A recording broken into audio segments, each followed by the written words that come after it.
2 years ago, the foundation for the home that I'm building was poured. And yes, I am still building it. As I'm getting closer to the finishing work, I'm noticing issues that need to be dealt with, like there being really high points in the floor that need to be brought down. From this zero to this spot, that's 4 or 5 inches, is a 3/8 of an inch difference in height. This spot will absolutely fail when it comes to flooring, and so will this spot. This is about the same height. It was ground down a bit, but honestly, just not enough. I don't want to spend hours grinding down a concrete slab, so I have some ideas and we're gonna try them out today. And a lot of you said just to pour a self-leveler, but honestly, look at this hump. If I don't knock this down, I'll be spending thousands more just in self-leveler. This is so bad, so bad. I'm gonna try cutting it with a saw, with a masonry blade. I can set the depth, which is lovely,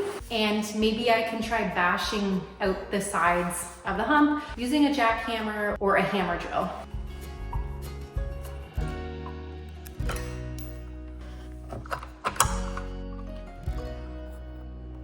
And I'm using my kind of crappy old Ryobi saw. I think it was the second tool I ever bought. It's great because I can connect it to power, and also I don't care if I ruin the tool, whereas I do care if I ruin my battery saw, and apparently concrete dust getting into these tools can be an issue. First of all, let's prep the space. I want to minimize the amount of concrete dust going everywhere.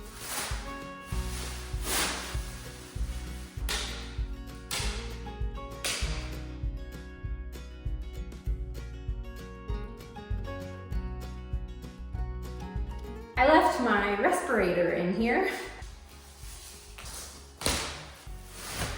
I've wet this surface and I'm hoping that, I don't know, less dust will happen. I'm genuinely very nervous because I don't know how this is gonna go. All right, I would like to get a 1/2 inch down, but I'm gonna try a 1/4 inch first.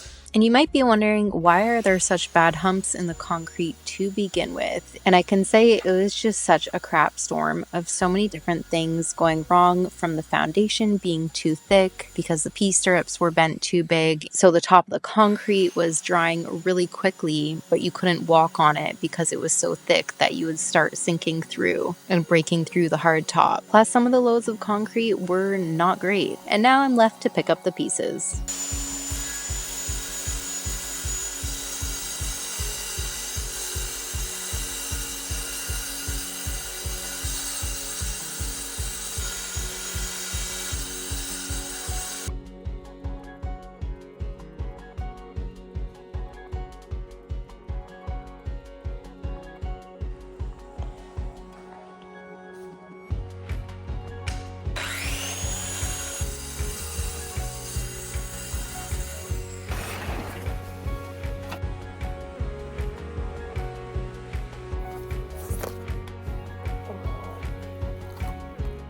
I'm covered. I feel like I'm covered. I am. Okay, first of all, these are fantastic. Love them. I usually can't wear goggles with a respirator because it fogs it up. Also, it's a really windy day today. This is really nice because the concrete dust is going out the door basically. So that's helpful.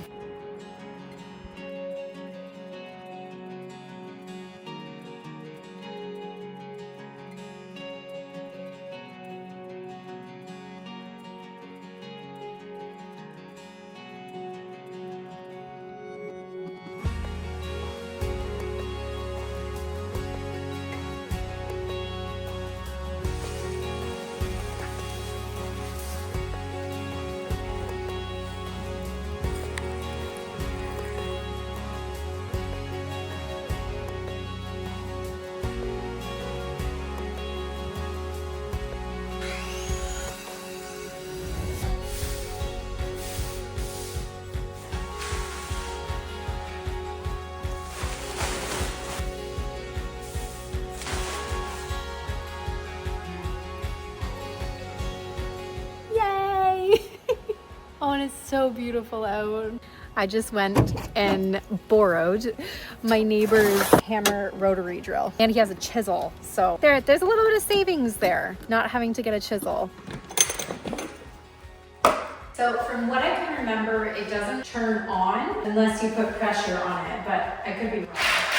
Okay, never mind. we need it to be on the hammer setting.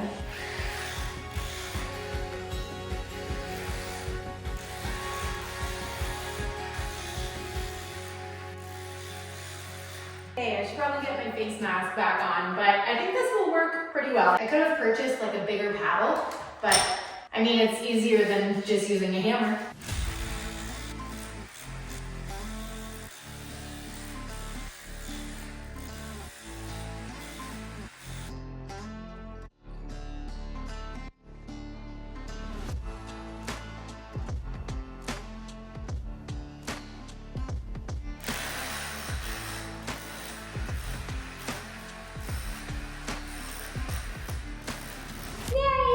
We are down a ½ inch in most spots. That's awesome. That's what I had the blade set to, so I may just have to knock stuff down with like a grinder cup disc thing. Round 2. My neighbor actually brought me over a larger, I think it's a jackhammer, I'm pretty sure, and a wider blade. Anyways, that was really nice of him. And a grinder cup, diamond blade grinder cup that he had left over from an old job site. And I was like, are you sure? Like, I can buy my own. And he was like, no, it's just left over, so use it. That's so nice. If I were to have bought this specific one, it would have been $75. So he's saving me money there, big time. Let's see how the bigger, wider jackhammer does on this spot. I am so thankful my neighbor came and dropped this off because honestly the hammer drill and the small paddle on it was a little bit too tricky for the job, just a little bit too small.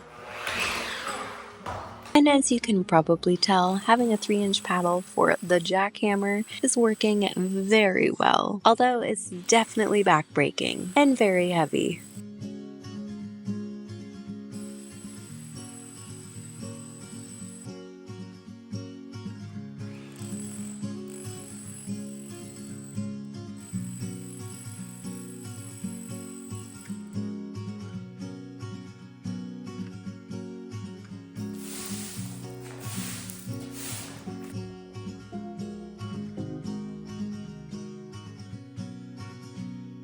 Around the edges is a lot more tricky to do because I didn't cut it as deep, but this jackhammer is working way better than the last. So I'm gonna try going around the edges with the grinder cup now, see if it works.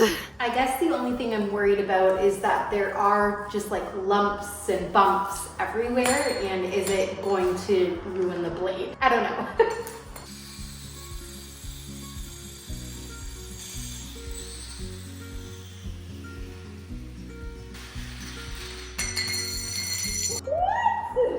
Well, that could have been a disaster, and I'm glad it wasn't.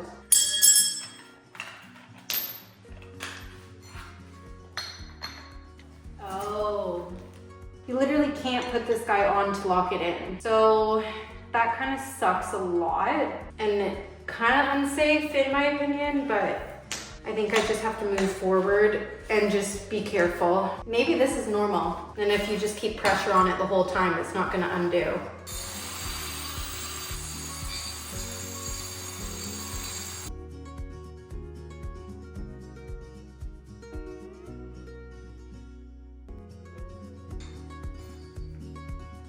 Wow.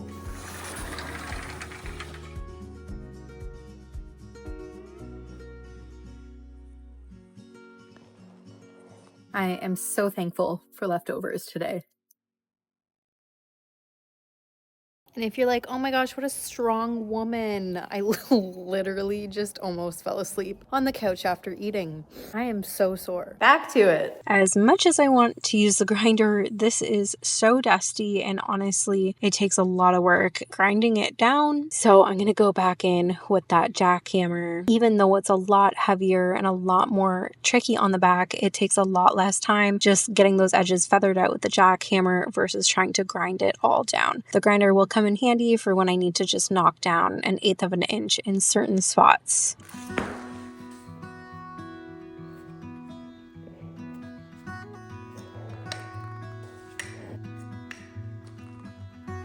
So I have dealt with that middle hump in the room. Those high spots are completely knocked down, and I'm leaving them a little bit rough because honestly, I'm gonna have to fill them with self-leveler anyways. I ground down a few extra spots just because they were a little bit high, and I wanted to bring the average highest spot a little bit lower. And in doing so, now the lowest point in the room used to be 1 1/16 lower than the highest point in the room. Doing all this work made quite the difference. The lowest spot is now just 5/8 lower than the highest spot in the room. And the highest spot in the room is quite a large section of the room. There's a lot of spots hitting 0 on my little foam gauge right now. So I think right where I have it is the best average. Most of the room is within 1/8 of that, which is perfectly fine for LVP. And the spots of the room that are larger, like 1/4 to 1/2 inch to 5/8, I can now level with some self-leveler, feather it out. It does not need to be perfect, but it definitely needed to be better. But I'm not done yet. I've only dealt with 2 of the humps. I need to deal with probably one of the biggest humps, the one in between my entryway and my kitchen. And there's gonna be tile there, so this does need to be a lot better because you really should start with a flat surface for tile.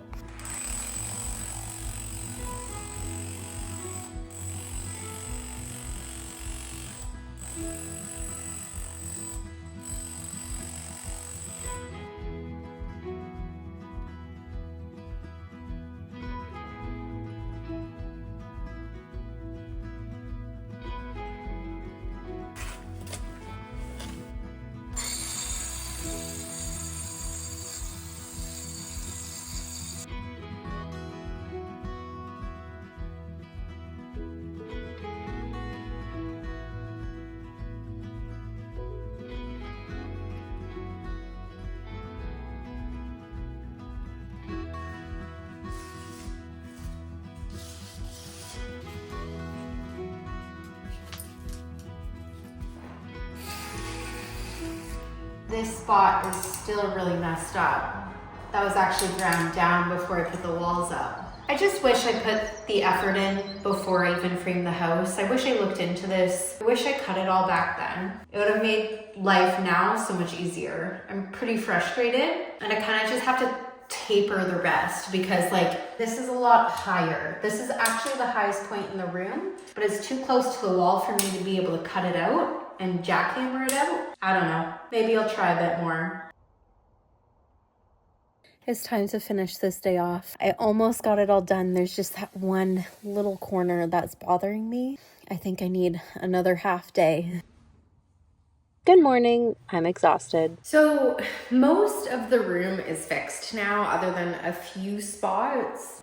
Wow. I'm trying to figure out if this is going to be worth it because this is a whole other section that I'm going to have to cut down significantly. Again, it's so much work. Oh my gosh. The question is, will the flooring fail? And you only have 1/8 of an inch variance over the course of 10 feet. The pantry isn't going very far in, so that's fine.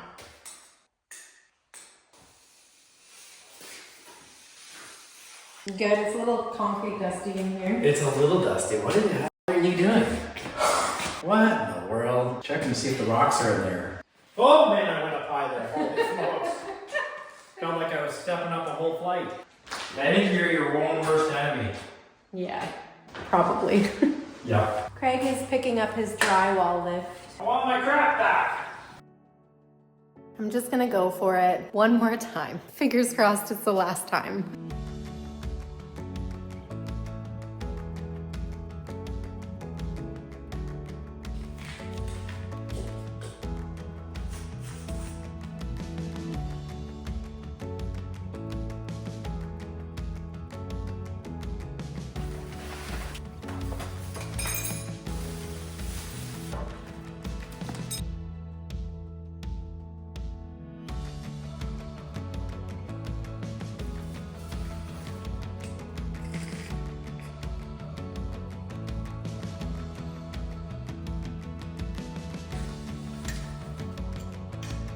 I realized flooring goes under the fridge. It doesn't go under the cabinetry, but it goes under the fridge. This is the fridge. I only hammer it out till a certain point. I have to hammer out this whole section still. Geez, this is just taking forever.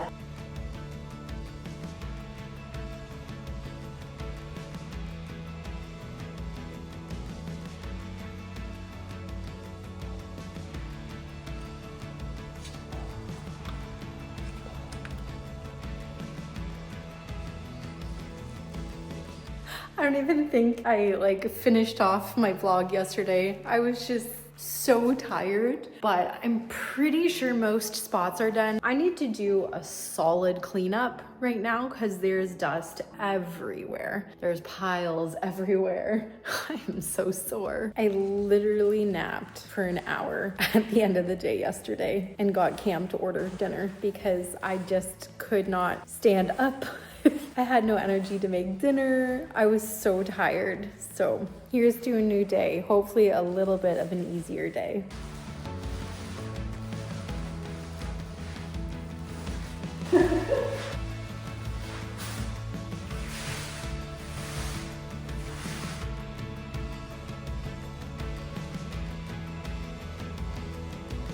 Well, I think that we need to blow everything out of here now.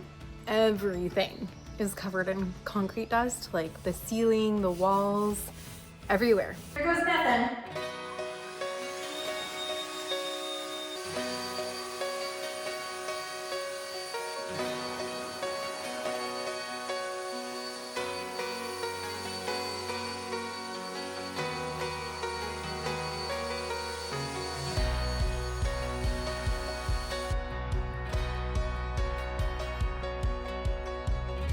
So after all of that work, was this really worth it? I'm not even done yet. I need to wipe the walls and ceilings down because even with getting most of the dust out of here, the walls still have dust on them. Let's take a look and see the heights on the ground and where I think I'm gonna have to pour the self-leveler.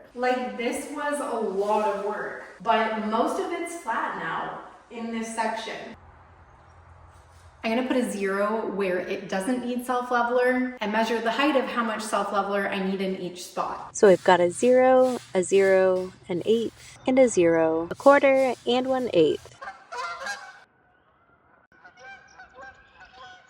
From here to here is 1/4. So that's not acceptable for LVP flooring. Again, this side is way worse with 5/8, a 1/2 inch, 3/8, and a 1/2 inch. 0, 0, 0, 0, 0.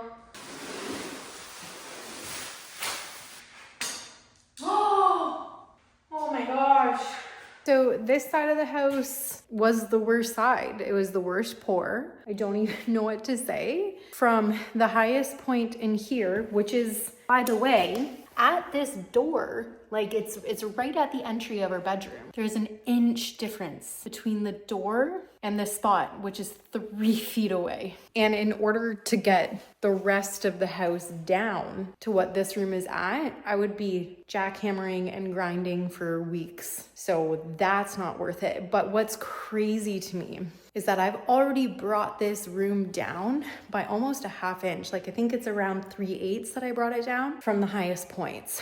So it was worth bringing it down, but this is wild. I don't know what I'm gonna do in this room. I'd love your suggestions because an inch of self-leveler in this room. The room is 14 by 12 feet wide. That would take 31 bags of concrete, and with the cheapest bags on the market, that's still over $800 worth of self-leveler. I don't even know what to say. There needs to be a cheaper option, like filling it with a different type of concrete. Something that is not nearly as expensive for this room. This room is doable. There's not a huge difference other than this corner is the deepest, but most of this room only needs to be brought up between 3/8 and 1/4 of an inch. The entryway into the maintenance room is pretty good too. I think at most an 1/8 just in the center of the room. It might not even be worth pouring here other than to just fix this up here. Now let's check this space.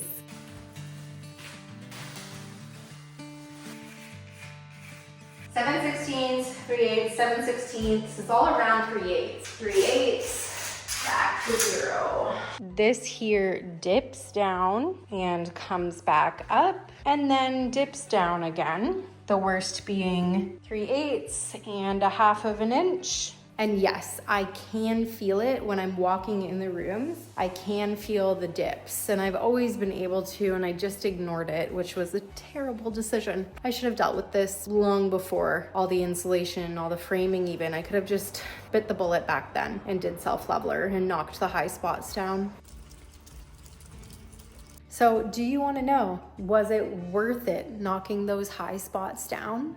Well, just in this room alone, if I were to have self-leveled this entire room without bringing those humps down, my highest point would be 3/8 higher than it is now. 3/8 across an entire floor is $800 in the cheapest self-leveler you can find on the market. And that's just in this room, the living room and kitchen. That's not including the room that's an inch lower, our master bedroom. That would have been an inch and 3/8 lower. Bringing those 4 high spots down over the course of the entire house is going to save me probably close to $2,000. But I still have to get the rest of the house up to proper standards, which means those original mistakes from the concrete day, the piece strips being too big, a couple of the concrete loads being crappy, it being really windy and not watering the foundation as the day went along, the concrete being too thick. All of that has led me to having to fix this.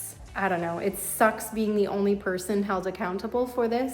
I feel like that's just the trades though. So, time to take the blame and deal with it. Let me know your thoughts in the comments. What would you do? Especially in that master bedroom. Do I pour some other kind of cement concrete before I self-level the room? Because that's way too thick of a fix for just one room. Thank you for watching and supporting and being here through the mistakes and the fixes. And with that, I will see you next week.